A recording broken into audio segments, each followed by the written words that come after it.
Assalamualaikum warahmatullahi wabarakatuh. Alhamdulillahirabbil alamin. Wa bihi nasta'inu ala umurid dunya waddin. Wassalatu wassalam ala asrofil anbiya wal mursalin wa ala alihi wa sahbihi ajmain. Asyhadu an la ilaha illallah wa asyhadu anna Muhammadar Rasulullah. Allahumma sholli ala Sayyidina Muhammad wa ala ali Sayyidina Muhammad. Qallallahu ta'ala bil kitabil karim. A'udzu billahi minas syaitonir rajim. Bismillahirrahmanirrahim. Wa alhamaha fujuraha wa taqwaha. Qad aflaha man zakaha wa qad kaba man dasaha. Shadaqallahul azim. Amma ba'd. Saudara-saudariku rahimakumullah dimanapun Anda berada, pada kesempatan kali ini alhamdulillah kita masih diberikan kesempatan bertemu, kesempatan dalam bertausiah. Untuk itu marilah kita selalu wajib bersyukur kepada Allah Subhanahu wa ta'ala, karena tanpa izin dari beliau kita tidak mungkin bisa melakukan aktivitas-aktivitas seperti biasa di dalam kehidupan kita sehari-hari. Untuk itu saudara-saudaraku, kami pada hari ini akan membahas sebuah tema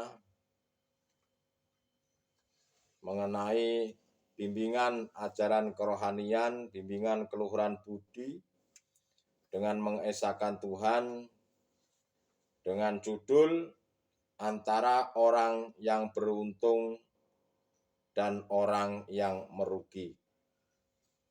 Antara yang untung dan yang bangkrut. Hal ini kami akan membahas mana yang beruntung dan mana yang merugi.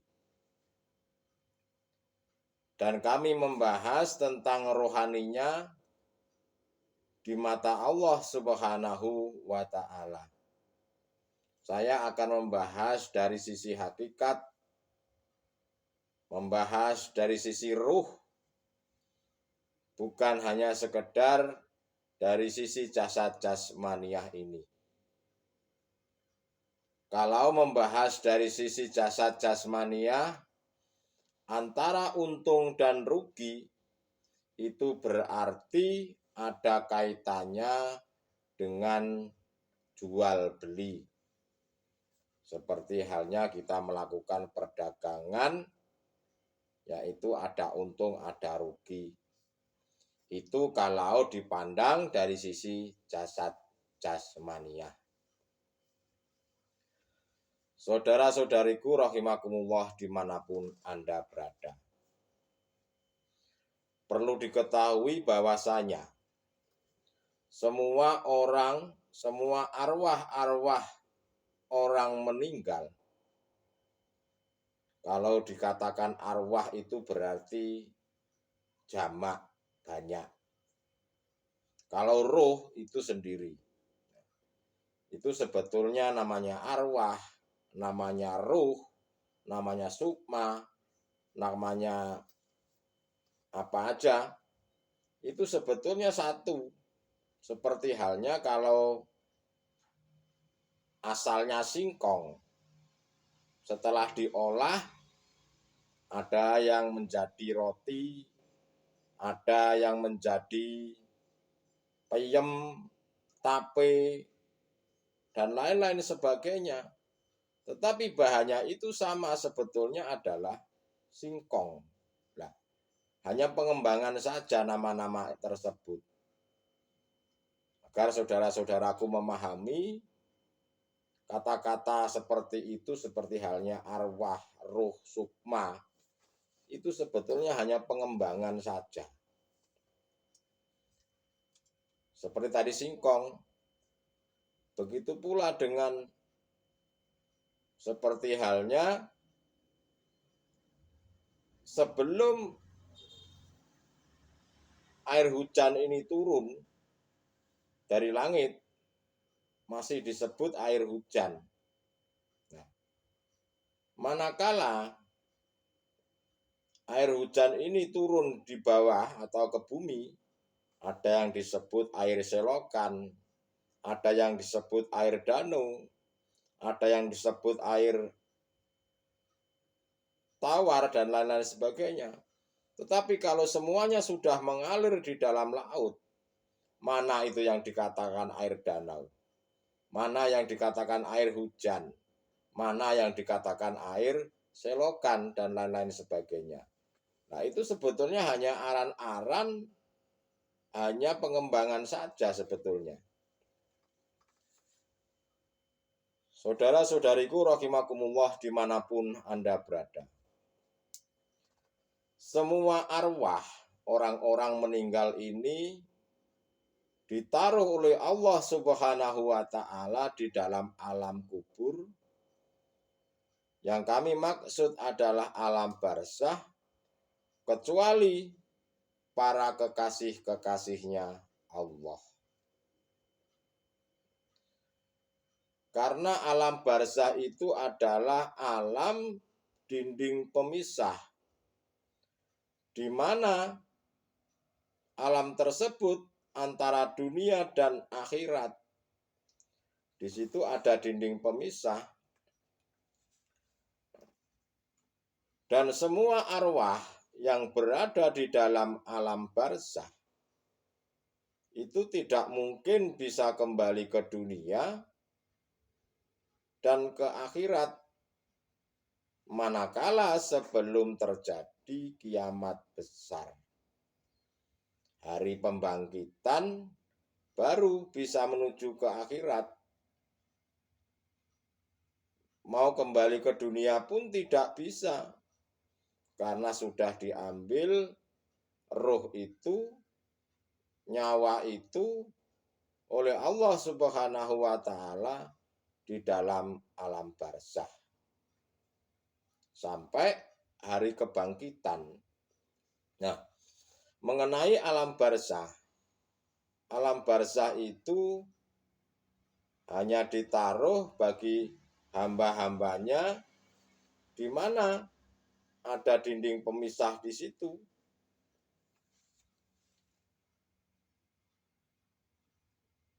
Kecuali para kekasih-kekasih Allah itu, para ahli syuhud, itu sudah tidak mengenal alam barzakh lagi. Tidak ada dinding pemisah lagi. Kenapa demikian? Karena tatkala di dalam dunia, masih hidup di dunia ini, beliau-beliau itu sudah sampai menuju kepada Allah Subhanahu wa Ta'ala. Kalau di dalam syariat, barang siapa yang bisa menjawab pertanyaannya munkar dan nakir, maka katanya disuruh tidur sampai hari kiamat. Kalau bisa menjawab pertanyaan munkar dan nakir. Katanya disuruh tidur, disuruh tenang sampai hari kiamat, sampai dengan hari kebangkitan. Itu kalau bisa menjawab. Tetapi bagaimana bila kita ini tidak bisa menjawab?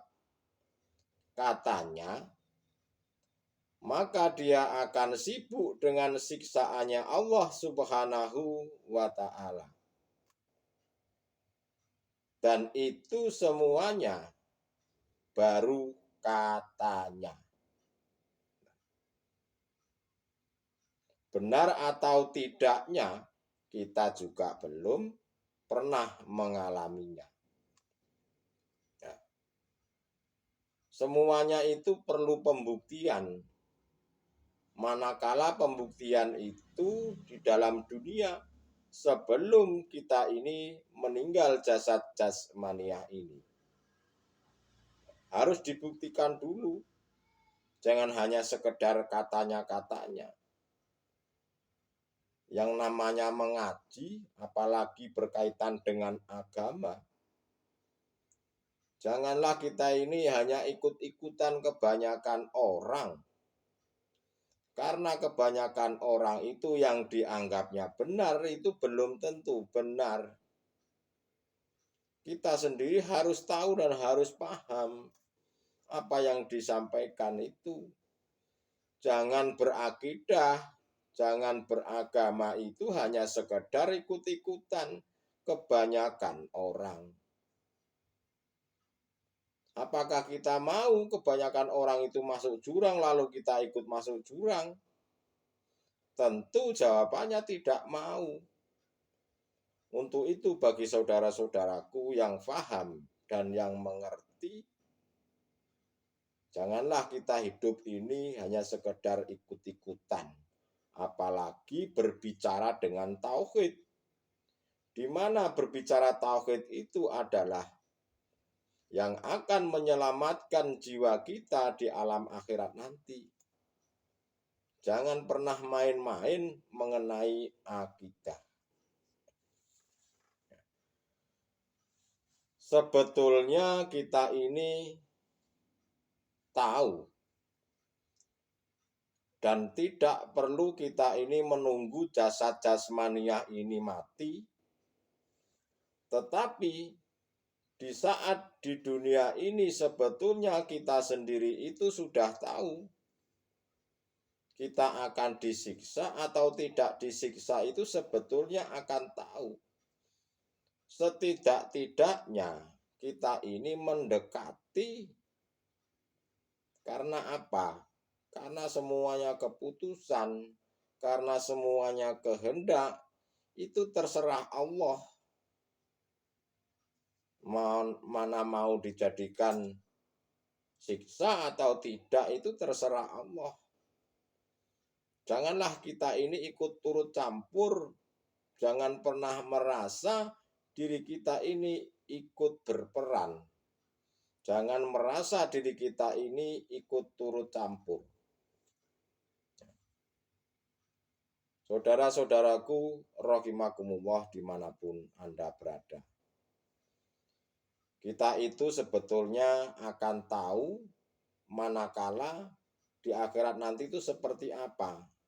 Paling tidak ada gambaran di dunia ini, tatkala di dunia ini. Apakah hati kita ini merasa tenang atau damai atau tidak? Nah, di situ adalah sebuah gambaran.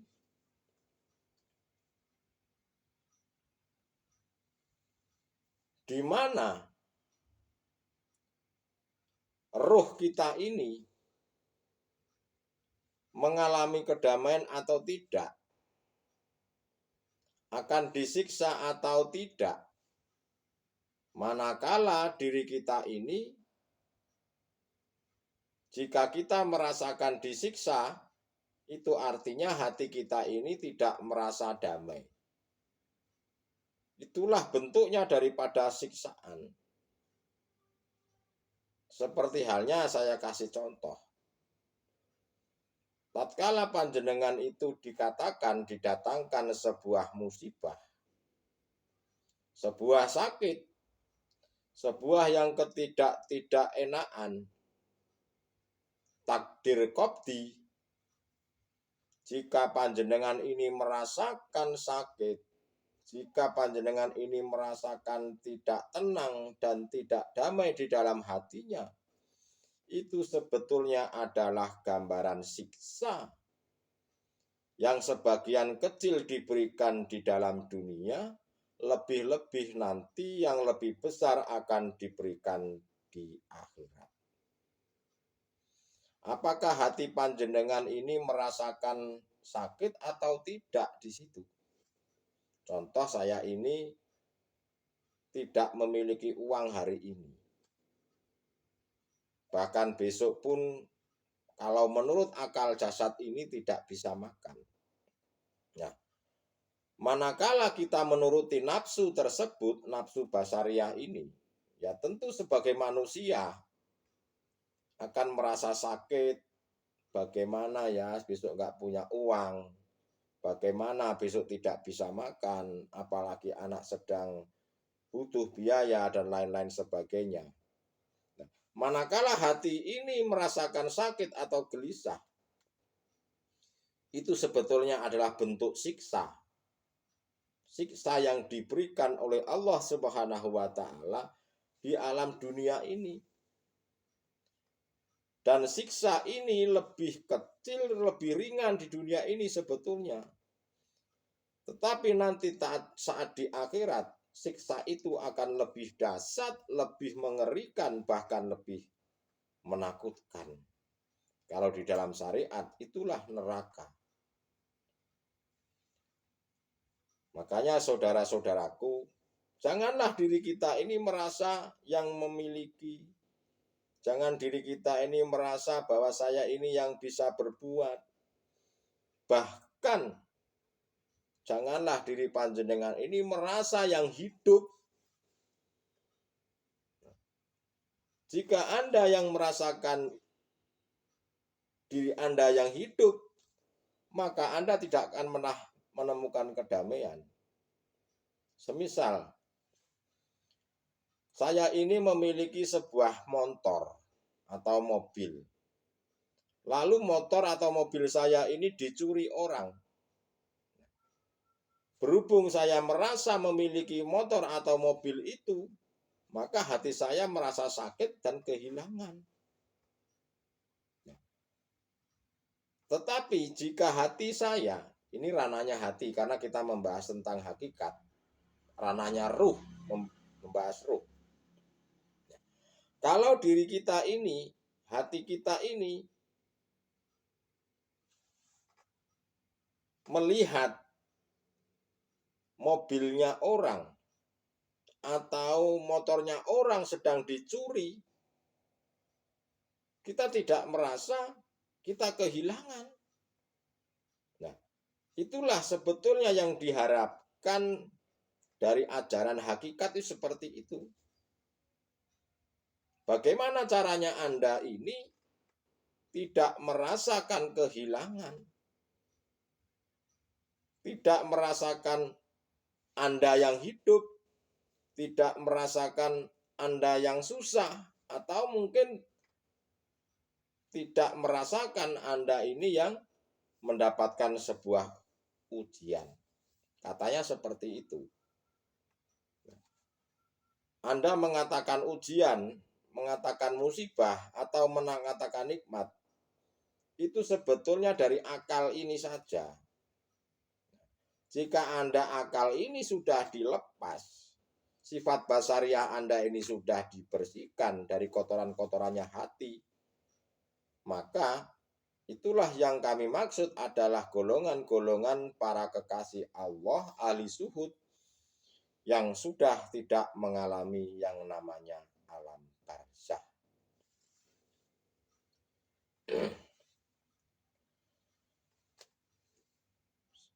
Saudara-saudaraku rahimakumullah dimanapun Anda berada.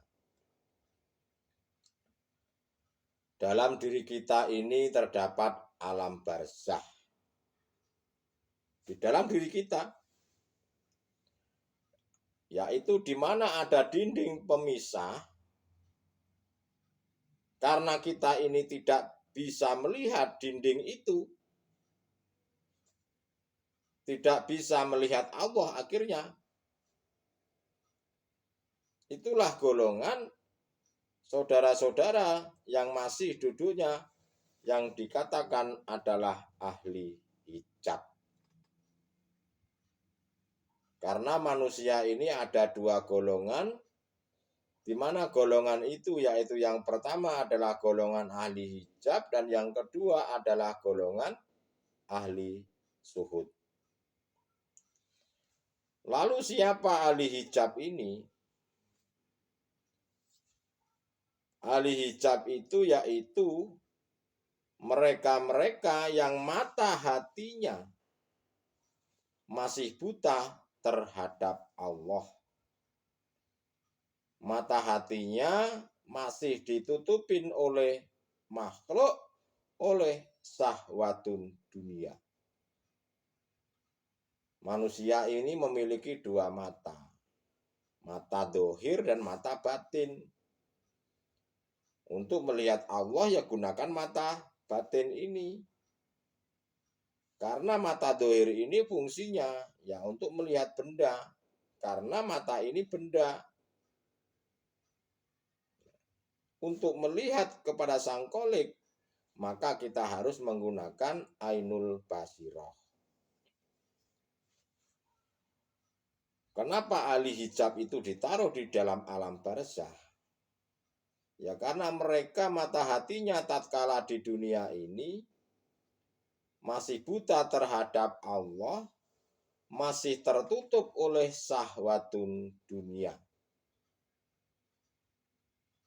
Mana mungkin Allah itu bisa ditutupinya oleh seorang makhluk? Mana mungkin Tuhan itu bisa ditutupin oleh sesuatu apapun? Sedangkan Allah itu lebih dekat daripada urat nadi kita. Panjenengan bisa pegang urat nadi. Allah ini lebih dekat dari ini. Mana mungkin Allah itu bisa ditutupi oleh sesuatu apapun? Padahal Allah itu lebih dekat daripada urat nadi kita. Mengapa panjenengan ini, mengapa kebanyakan manusia ini tidak tahu? Ya karena mereka tidak mau tahu. Itulah saudara-saudaraku pentingnya daripada guru akhirat. Jangan belajar agama, mengaji tauhid itu hanya sekedar jasad jasmania. Jangan hanya sekedar ikut-ikutan. Yang penting Bapak senang, yang penting saya sembahyang, yang penting saya ingat Allah. Allah yang mana? Yang mana dulu? Harusnya kita ini berpikir ke situ. Lalu golongan yang kedua manusia ini ada yang disebut adalah ahli suhud. Siapa ahli suhud itu? Adalah ahli di mana sudah tidak ada penghalangnya di dalam hati, tidak ada dinding barzahnya, di mana hati mereka beliau-beliau itu sudah tidak ada dinding pemisahnya terhadap Allah Subhanahu wa ta'ala, itu sudah tidak ada dinding pemisahnya. Karena beliau-beliau itu sudah melakukan, sudah mempraktekkan, bahkan sudah mengistiqomahkan bahwa yang bisa segala-galanya adalah hidup yang memiliki nama Allah Subhanahu wa ta'ala. Berhubung di dunia ini si ahli suhud itu tatkala sudah tidak ada dinding penghalangnya atau sudah tidak ada barzahnya, maka di akhirat pun sudah tidak buta. Inilah sebagai gambaran manakala di saat hidup di dunia. Di dunia tidak buta, ya tentu di akhirat pun tidak akan buta. Karena sudah dibuktikan, karena sudah dipraktekannya. Akhirnya para kekasih-kekasihnya Allah itu ditaruh di alam lahud dan tidak ditaruh di alam barzah. Apa itu alam lahud? Alam lahud itu adalah alam dikumpulkannya para kekasih-kekasihnya Allah, para wali-walinya Allah. Makanya diri kita ini bisa menjawab bagaimana keadaan ruh saat kita meninggal dunia. Bedanya sangat jauh, saudara-saudaraku, antara ahli hijab dan ahli suhud. Ahli hijab itu tatkala diberikan contoh yang katanya takdir yang tidak enak, itu merasa gelisah, merasa tidak tenang, merasa kekurangan, walaupun mereka itu banyak harta. Berbeda dengan ahli suhud, walaupun diberikan kekurangan apapun, hati beliau itu sudah tidak menjadikan rasa khawatir sedikit pun. Apalagi didatangkan cobaan yang berupa kesenangan, harta benda, pangkat dan jabatan yang banyak, itu tidak akan menyilaukan hatinya. Itulah saudara-saudaraku, antara yang beruntung dan orang yang merugi, antara yang untung dan orang bangkrut. Sebelum hidup di akhirat pun sudah bisa dibuktikan. Rasanya hati ini bukan masalah jasad jasmania ini dipandang materi mereka berada, tidak. Buktinya apa? Kalau si ahli hijab diberikan harta sebanyak apapun, ibarat kata diberikan emas beberapa gunung jumlahnya, itu hati mereka pasti akan merasakan gelisah dan merasa kurang. Seolah-olah minum air sumur, satu sumur, itu pun belum puas di dalam hatinya. Itulah saudara-saudaraku ahli hijab yang saya katakan orang-orang yang merugi. Tetapi bagi ahli suhud, seandainya didatangkan ujian berupa kesenangan, harta benda yang banyak, itu tidak akan menyilaukan hatinya. Apalagi kita didatangkan ujian-ujian yang tidak enak, si ahli suhud itu tidak mungkin hatinya itu bersedih. Manakala selalu diamalkan secara istiqomah setiap hari, setiap saat, dan setiap detik ataupun setiap waktu. Itulah sebetulnya yang dikatakan sholat itu sholat 24 jam.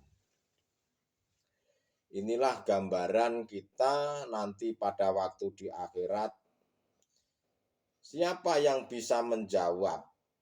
Ya Anda sendirilah yang tahu. Karena Anda sendirilah yang bisa merasakannya, apakah panjenengan ini sudah makrifat atau belum. Karena seperti halnya kita ini memberikan tausiah-tausiah seperti ini, ya hanya mengarahkan saja yang benar. Tetapi yang merasakan adalah Anda sendiri. Rasanya bagaimana itu? Manakala Anda didatangkan sebuah takdir qadhi yang tidak enak, Anda merasakan gelisah atau tidak tenang, itulah sebetulnya orang-orang yang rugi, orang-orang yang pasti di akhirat mengalami kebangkrutan. Panjenengan apakah sudah marifat atau belum, ya kita tidak tahu. Yang merasakan adalah panjenengan sendiri. Nah, untuk bisa sampai pada Allah Subhanahu wa Ta'ala, untuk bisa marifat terhadap Allah, ya Anda ini, panjenengan ini harus tahu ilmunya, harus mempraktekannya. Dalam bentuk apa? Dalam bentuk uzlah, kholwat, meditasi, kesah, dan lain-lain sebagainya. Untuk selalu berzikir pada Allah Subhanahu wa Ta'ala. Apa sih yang dimaksud zikir itu? Zikir itu bukan la ilaha illallah, la ilaha illallah. Bukan hanya itu. Zikir itu kan bahasa Arab. Zikir itu adalah mengingat. Mengingat siapa yang engkau ingat? Yang mengingat Allah Subhanahu wa Ta'ala yang seharusnya. Janganlah hati panjenengan ini mengingat selain Allah. Walaupun panjenengan dalam melakukan aktivitas apapun, kondisi apapun, situasi apapun, keadaan apapun, terserah. Yang terpenting hatimu harus bisa condong terhadap Allah.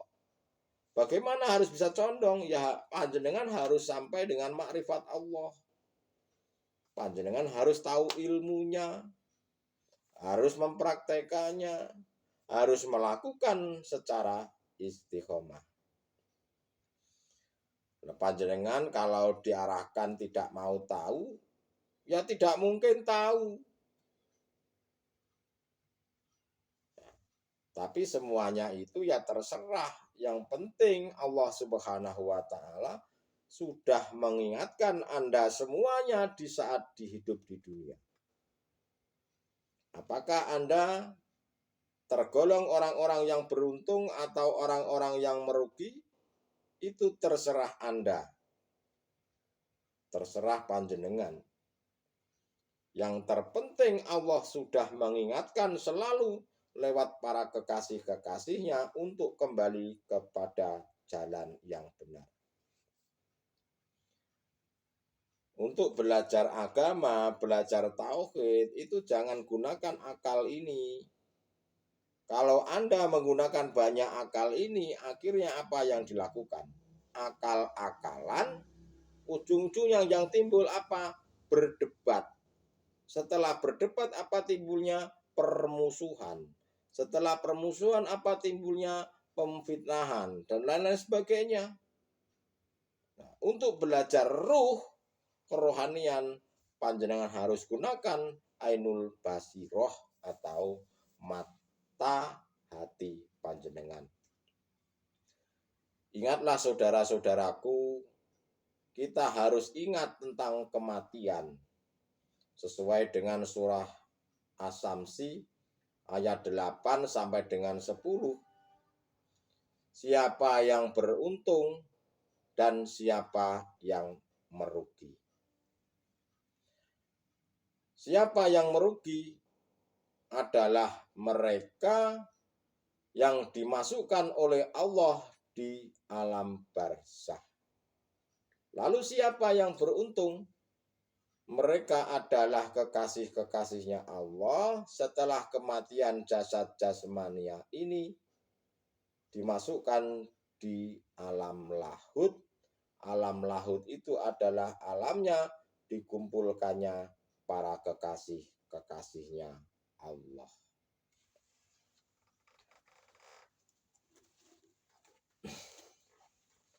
A'udzubillahi minasyaitonirrajim. Bismillahirrahmanirrahim. Di dalam surah Asy-Syamsi, surah yang ke-91 ayat 8 sampai dengan 10. Wa alhama fujuraha wa taqwaha. Qad aflaha man zakaha. Wa qad kaba man dasaha. Yang artinya, maka dia mengilhamkan kepadanya jalan kejahatan dan ketakwaannya. Sungguh beruntung orang-orang yang mensucikan jiwa itu. dan sungguh rugi orang yang mengotorinya. Apa yang dimaksud di sini? Ya, orang yang beruntung adalah orang-orang yang sudah ma'rifat Allah, yang disebut beliau adalah ahli zuhud. Dan orang-orang yang rugi adalah orang-orang yang tidak mau mendengarkan ajarannya Allah, hakikat menuju makrifat. Mereka yang rugi pasti akan dimasukkan di dalam alam barzakh, alam dinding pemisah antara dunia dan akhirat. Nah, siapa yang beruntung? Mereka beliau-beliau orang-orang yang bertakwa, orang-orang yang selalu berzikir, orang-orang yang selalu mengingat Allah dikala saat sepi ataupun ramai, dikala saat lapang ataupun sempit. Dimanapun beliau para kekasih-kekasih Allah itu selalu hatinya condong terhadap Allah. Walaupun beliau masih ditaruh di makom fana, itu tidak masalah. Atau mungkin di makom kamil, lebih-lebih syukur-syukur kita ditaruh di alam bakok atau di makom bakok, kekal mengingat selalu kepada Allah 24 jam setiap hari. Itu alhamdulillah sebuah anugerah dari Allah, di mana anugerah ini tidak terbayarkan oleh apapun, walaupun alam semesta ini dijual dan dirupiahkan. Untuk menuju Allah itu, ilmu menuju Allah ini tidak terbayarkan. Untuk itu saudara-saudaraku, beruntunglah bagi panjenengan yang mau mendengarkan ajaran hakikat menuju makrifat. Syukur-syukur panjenengan semuanya sudah tergolong para kekasih-kekasihnya Allah. Dan itulah saudara-saudaraku, antara orang yang beruntung dan orang yang merugi, antara yang untung dan yang bangkrut. Siapa yang untung? Mereka adalah orang-orang yang mau mempelajari ilmu hakikat menuju makrifat sampai ke dalam musyahadah atau makrifat Allah. Siapa mereka orang-orang yang rugi? Orang-orang yang rugi tatkala di dunia ini mereka mengabaikan tentang ajaran-ajaran mengesahkan Tuhan. Itulah saudara-saudaraku sedikit yang bisa saya sampaikan. Semoga apa yang kami sampaikan menjadikan sebuah ilmu yang benar-benar bermanfaat di dalam kehidupan kita sehari-hari, lebih-lebih kehidupan menghadapi kehidupan yang kekal abadi di akhirat nanti. Untuk itu saudara-saudaraku, cukup sekian pertemuan pada hari ini. Semoga kita masih dipertemukan kembali. Akhirul kalam, ihdinas siratal mustaqim. Usikum manafsi bitaqwallah. Wassalamualaikum warahmatullahi wabarakatuh.